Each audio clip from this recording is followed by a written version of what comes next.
Thank you very much, Prime Minister.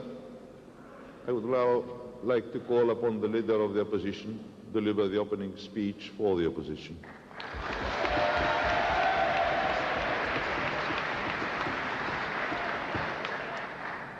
Thank you very much. Good afternoon, Mr. Speaker, ladies and gentlemen, and indeed hello to all of you who bought the video for the finals and are now watching it in the comfort of your own home.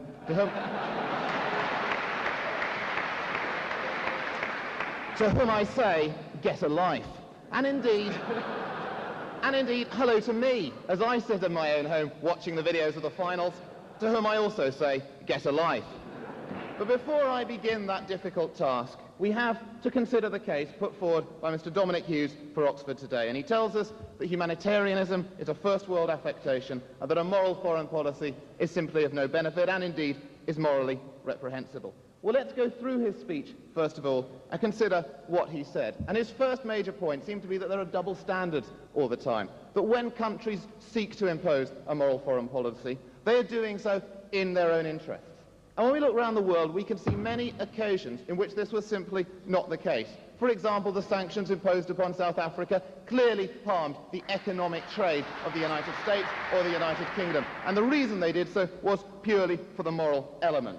And secondly, again to take an example from Britain, or indeed it can be used for any of the former colonial powers, the loans and the development aids given to developing countries, which are then written off all the time. It is not in their economic interests to do this. There are no double standards there, no thank you. And so we say it is simply not possible to say that every form of moral foreign policy is done with double standards in mind. And then he moved on to his first argument, and this was the question of stability.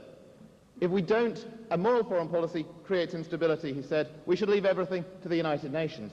And this is where Gray's Inn fundamentally oppose the Oxford team, because we say that for a country to say, leave everything to the United Nations, international solutions are the best, is a moral abdication of responsibility.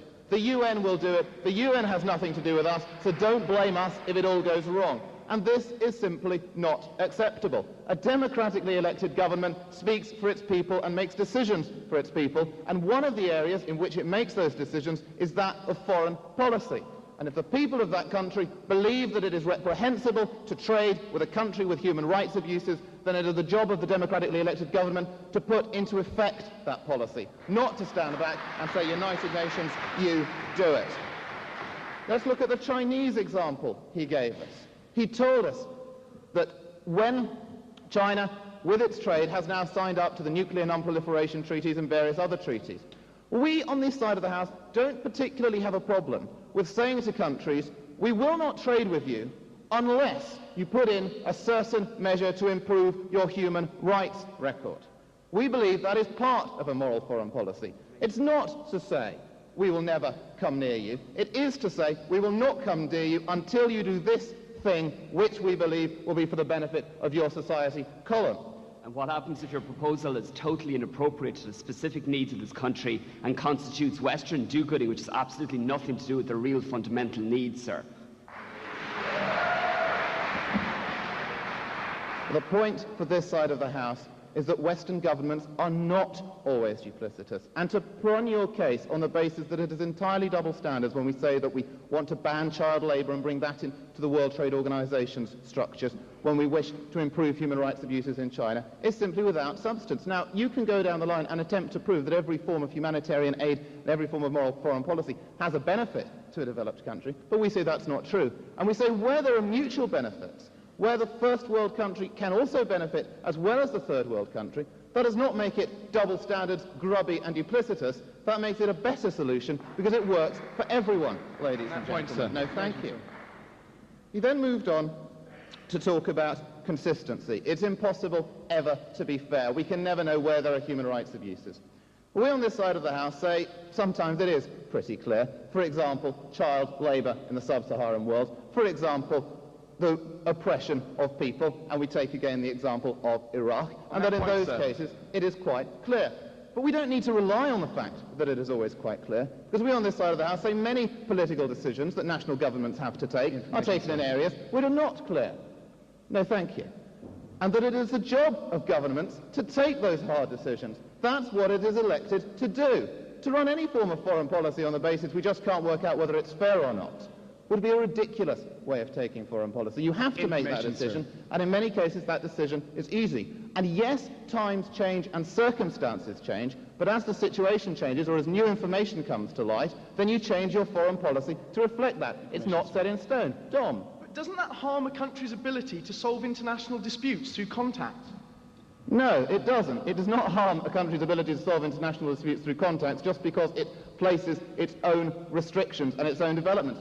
Contact, it's not simply enough to say, we'll trade with you, we talk to you, then we can sit down and work everything out. Sometimes the negotiating process requires a country to say, we are not willing to enter into negotiations, enter into trade with you, until you have done something to clean up your human rights abuses. Once you have that trade, you lose, if you like, your bargaining tool. Once you have given them the trade they want, you no longer have any stick with which to persuade them to make the changes you want them to make.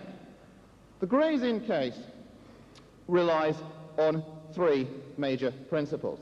We say on this side of the House that a moral foreign policy does work. Sanctions can change things. We've seen it in South Africa. A refusal to trade arms with Indonesia, for example, means that the Indonesian government has less arms with which to kill innocent people within its own country, or indeed any government upon which you place an arms embargo and therefore suffers.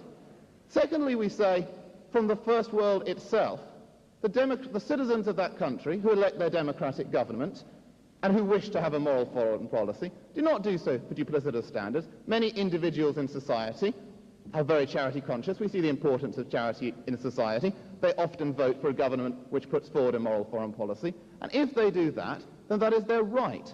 And the democratically elected governments should obey the will of the people and refuse to trade with countries with human rights abuses because they feel that it is morally reprehensible to do so, and they will not contribute arms to Indonesia. They will not contribute to the growth of child labour in the world.